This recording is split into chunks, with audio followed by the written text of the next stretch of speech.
Before its transition to an electric van, the Nissan NV200 was already a formidable and functional small van. But its transition to electric and its rebirth as the Nissan e-NV200 has made it pretty remarkable in my books.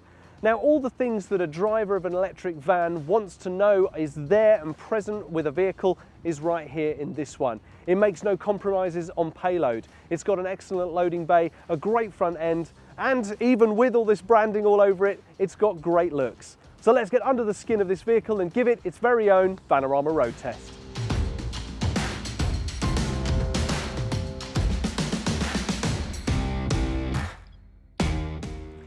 Now, before we get started, I sincerely hope you enjoy this video, and if you do, give it a like and subscribe to the channel and click the bell to get notified whenever we post new content just like this. And if you are in the market for a brand new van, car or pickup truck, don't forget to head to vanarama.com and check out the deals. Now, with all that said and done, let's start with the exterior like we always do.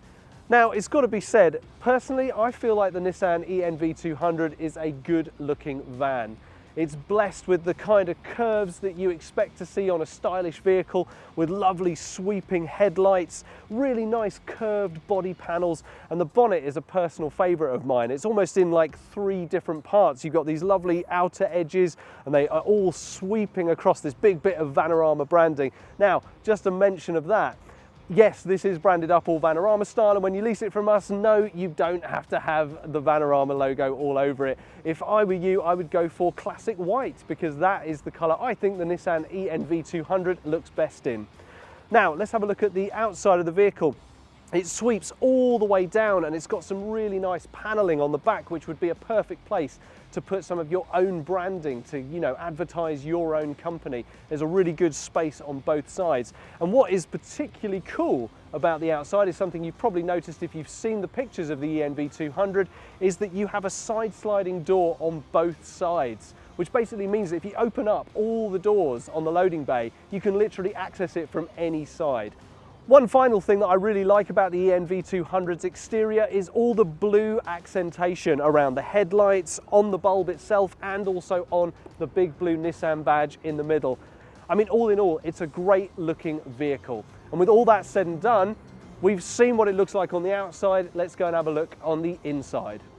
The cabin of the e-NV200 is everything you'd expect from a small van on the market right now. It's functional and comfortable, and it's even got that little bit of hard-wearing edge.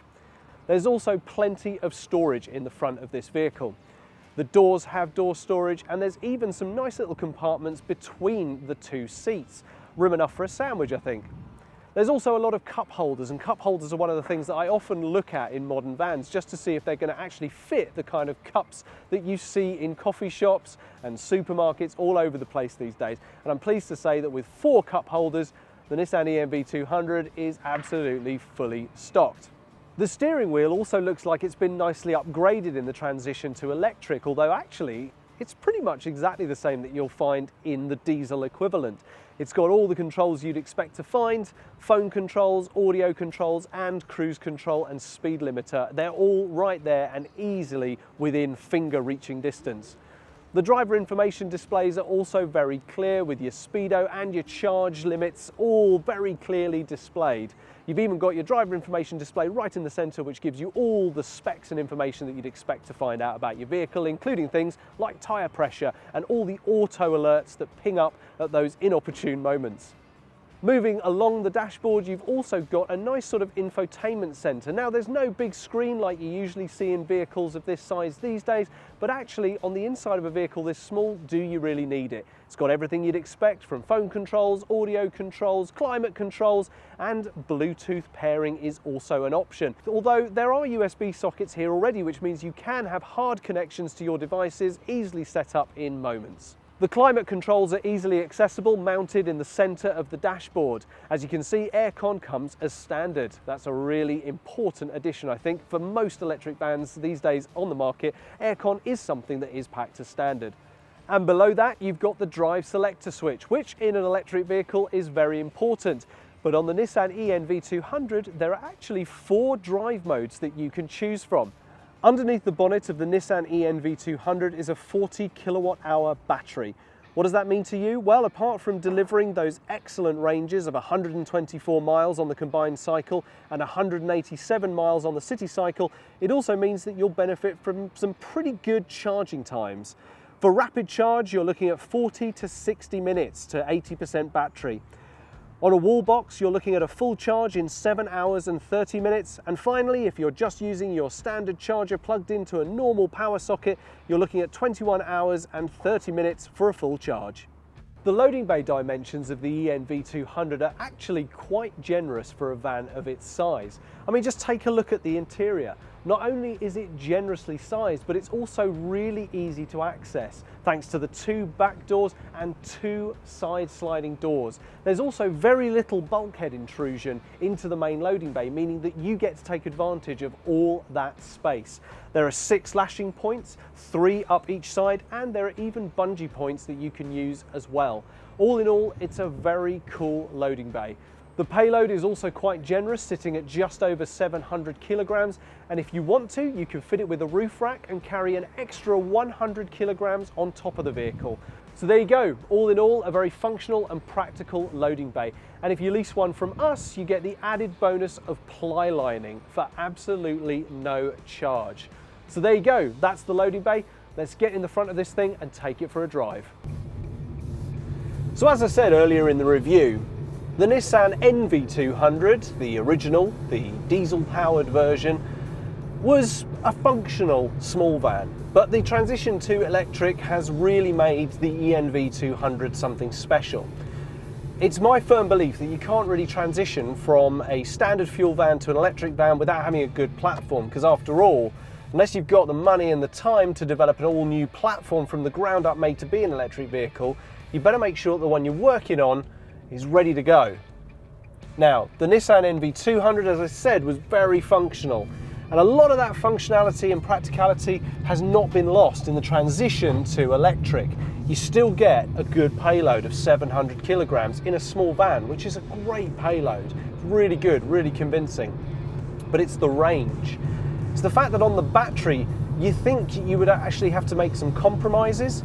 You'd have to compromise on payload, you'd have to compromise on range, but you don't really. On a city cycle, you can get 180 plus miles of range. On standard combined, that's city and extra urban driving, you get around 120 miles. I mean, that is really, really compelling.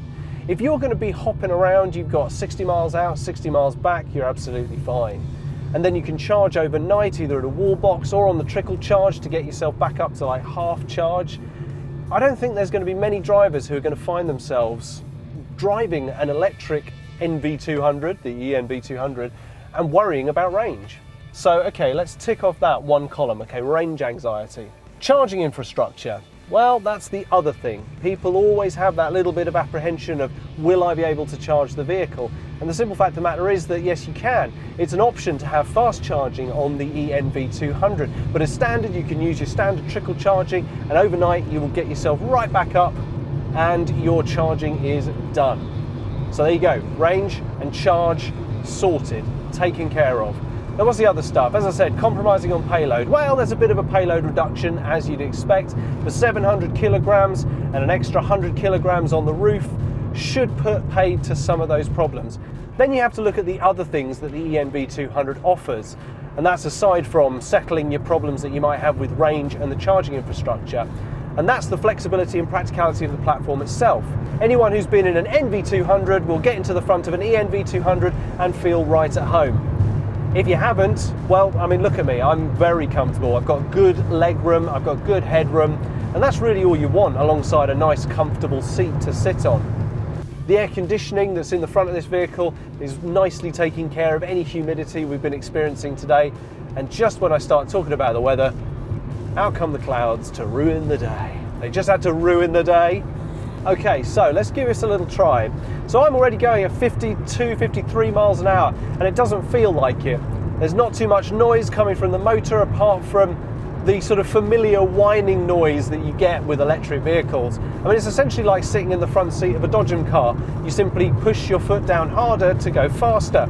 And because it's an electric vehicle, you get almost instant power distribution to the wheels, which is nice. It's a pleasant change.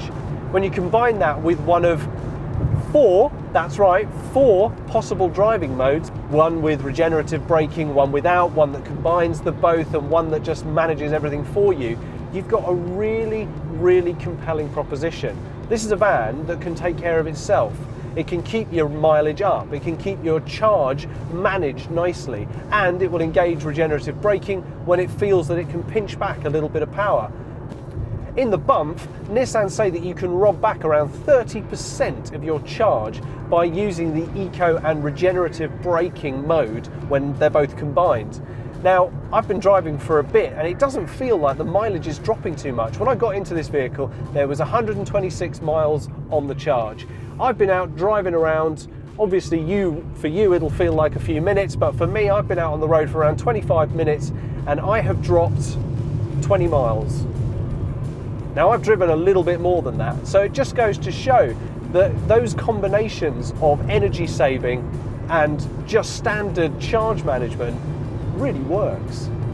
Okay, so I'm down on the Vanarama test straight, which is actually a road that is affectionately known as Ladies Mile in the local area. It's a nice long straight bit of road, about a mile long, in the country, de-restricted of course. I'm just going to wait until I edge around this corner because that's when it opens up, as you'll see on the front camera. Looks pretty clear. Let's go. Foot down, all the way. So it's pretty fast pickup. Whoa, whoa, whoa, whoa, yes. There we go, we're topping up at 62, very, very fast. So there we go. That's it. Good stuff, good job, good drive, good van. And you know what? I think it makes a compelling argument for people wondering whether or not an electric van is right for them. If you like the sound of everything that I've told you on this test drive and through this review, yeah, I think you're going to see a van that, well, actually might just tick a few boxes for you. And if you're looking to be one of those early adopters into electric vans, this is a good step. So how do we finish this one? Well, I like to think that that review has shown you everything the Nissan e-NV200 has to offer. It's an electric van that actually answers a lot of the questions and concerns that customers have about adopting an electric vehicle as their main commercial vehicle. If you are looking for your first step into the electric van world, I think the Nissan e-NV200 is a damn good first step.